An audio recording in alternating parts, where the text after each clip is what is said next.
Nos metemos en lo que vendrá en materia económica, no solamente en esta transición que atraviesa la Argentina a partir de la salida del gobierno de Alberto Fernández el próximo 10 de diciembre, mismo día en que asumirá Javier Milei la presidencia de la Nación, y nos metemos justamente en el plan económico, financiero y fiscal del nuevo presidente, el presidente electo. Vamos a analizarlo con Damián Dipache, que es economista. ¿Cómo estás? ¿Cómo estás, Martín? Buenas tardes. Muy bien, gracias por sumarte. ¿Cuál es el plan de estabilización que tiene Javier Milei y que tiene también su equipo, y si están alineados en esa idea, teniendo en cuenta lo que ha ocurrido en campaña, donde mostraron algunos puntos disidentes? Bueno, en principio tiene tres patas, uno que es fiscal, digamos una reducción del déficit fiscal. Ya anunció Milei que la intención es terminar en equilibrio fiscal hacia fines del año 2024. En el medio vamos a tener muchas correcciones de los precios relativos de la economía. Estamos hablando de efectivamente que en aquellos lugares donde haya subsidios se van a ir eliminando paulatinamente.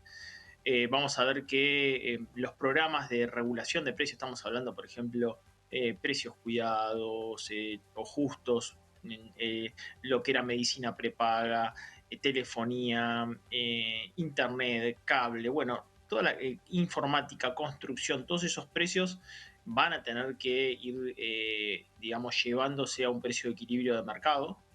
Y después está el precio padre y madre de la economía, que es el tipo de cambio. Ok, La ok. gestión actual lleva digamos, acumulados 57 tipos de cambio y 38 cepos cambiarios. Eso evidentemente va a tener que corregirse, y el gran desafío es las LELIC, ¿no? Que son el gran desafío básicamente por la cantidad. A diciembre vamos a tener 28 billones de pesos de pasivo remunerado Banco Central de la República Claro. Argentina, que es inflación futura, ¿no? Ujú. Hablando del tipo de cambio, se ha especulado en estos últimos días con la unificación a un precio que ronda los 650 pesos. ¿Cuán viable es esto? ¿Es así? ¿Es un valor que dista de lo que de verdad podría llevarse a cabo?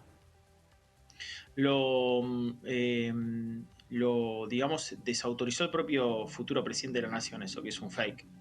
O sea, de ninguna manera hay una convergencia porque no se sabe cuándo se va a salir del cepo cambiario. Claro.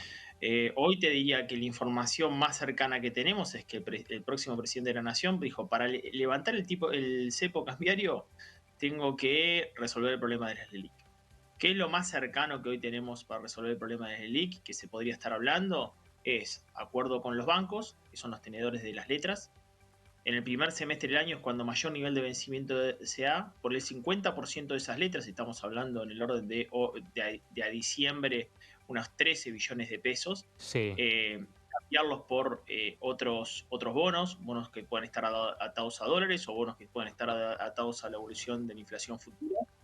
Y el 50% restante, cuando vos, el primer semestre va a ser de aceleración inflacionaria, seguramente tengas una tasa alta. A medida que va bajando el nivel de tasa, ya no vas a, como vas a ir a buscar el déficit fiscal, llevarlo a equilibrio, ya no vas a necesitar emitir. Entonces podrías ir monetizando una tasa más baja esas letras de liquidez. Esto te digo que es la información de las últimas horas. claro. También hay un plan de ADEVA, que es la Asociación de Bancos, para ver qué efectivamente pasas por las LELIC. También habrás escuchado, Martín, que otra de las opciones era pedir un fondo de riesgo, un endeudamiento en dólares para limpiar esas LELIC. Bueno, se está conversando esto. Hasta que no se solucione esto es información que lo manifestó el próximo presidente, Sí. no va a haber una liberación del tipo de cambio. Veremos si eso sucede rápidamente o no. Entonces, en el paso a paso ideal de este plan anunciado y del plan que tienen sobre la mesa para llevar adelante desde el próximo 10 de diciembre, ¿qué podemos esperar? ¿Cuál es ese paso a paso? Empezando por justamente lo que mencionás de la solución del problema de las LELIX. Yo creo que va a estar en negociación, no va a anunciar nada, no se va a poder anunciar nada antes que el presidente asuma. Y sí me parece que la resolución de qué va a pasar con el cepo cambiario es muy importante. ¿Por qué? Porque fíjate que volvemos a tener un programa exportador que hoy es un tipo de cambio de 612 pesos, ese desdoblamiento cambiario es comercial. Sí. Después tenemos el dólar financiero.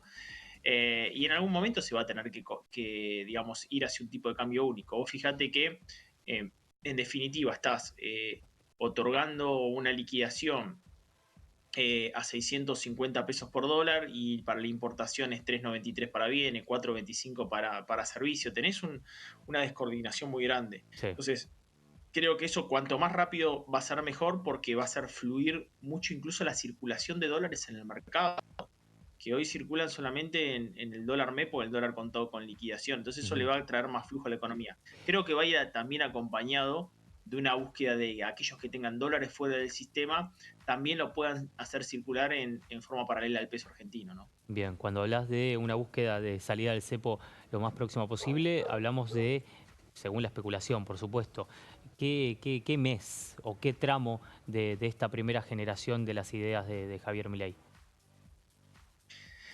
Creo que si efectivamente se llega a un acuerdo con los bancos puede ser mucho más rápido de lo que pensamos.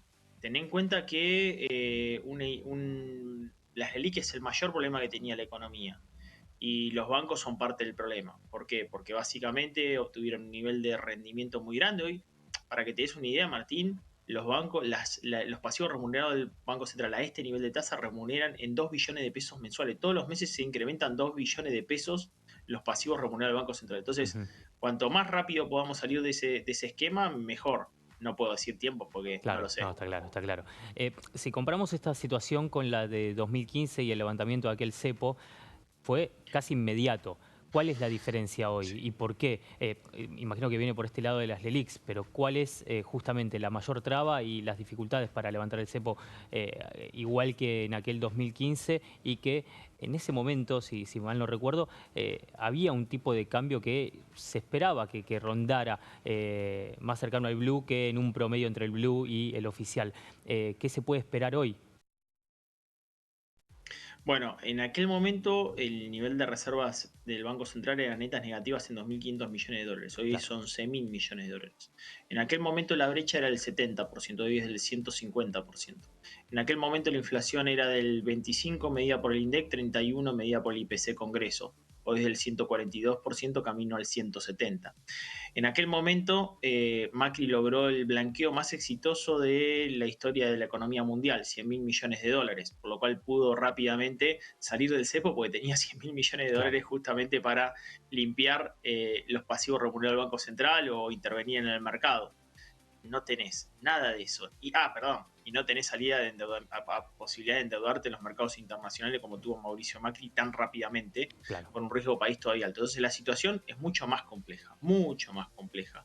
Eh, de hecho, te diría que esta situación de shock que plantea Javier Milei, ¿por qué es necesario?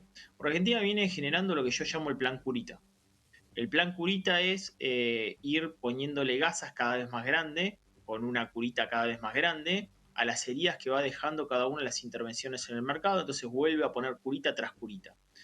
Llega un momento que la economía no puede caminar. Entonces, la recomendación que te podría llegar a dar cualquier traumatólogo es derivarte a un cirujano. El cirujano te va a decir, tenés que operarte.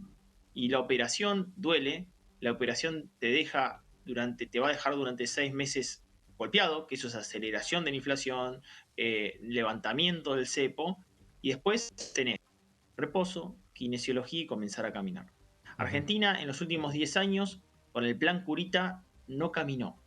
Siempre estuvo rengo, porque la economía no creció en términos reales, porque tuvimos una aceleración de la inflación que hoy nos lleva a la cuarta inflación del mundo. Tenemos la tasa de interés más alta del mundo, del Sí. 133%. Esta economía así no camina. Por eso plantea el shock. Porque el cuadro macroeconómico está tan distorsionado que no hay otra forma que mandarlo a posoperatorio y a quirófano. No hay Bien. otra forma.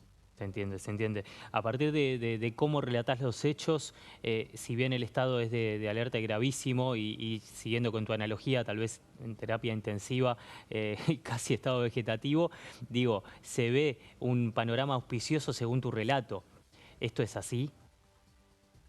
Mirá, una cosa va a ser el bolsillo de la gente, otra cosa va a ser paralelamente al bolsillo de la gente la confianza que pueda llegar a tener la gente en el plan de reformas, el paquete de reformas que plantea Javier Milei. Por eso también va a tener la contraparte de si cae la demanda de pesos, al contrario, no cae tanto la demanda de pesos y la aceleración inflacionaria es fuerte, pero no tanto. Bien. Segundo, ¿qué va a pasar efectivamente con ese grado de confianza que brinde los primeros meses para que llegue inversión? Porque vean una Argentina muy barata, que posicione a inversión extranjera directa, inversión local, quisiéndose adelantarse a esa Argentina.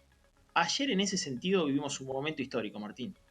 A ver. Ayer el Merval en solamente un día evolucionó 22,3%. Sí, sí, sí. Esa fue la evolución más elevada de los últimos 32 años. ¿Sabes? Coincide con marzo de 1992, de marzo de 1991. ¿Sabes cuándo coincide? Cuando se anunció el plan de la Sí, convertibilidad. sí, sí, está claro. Damián, gracias.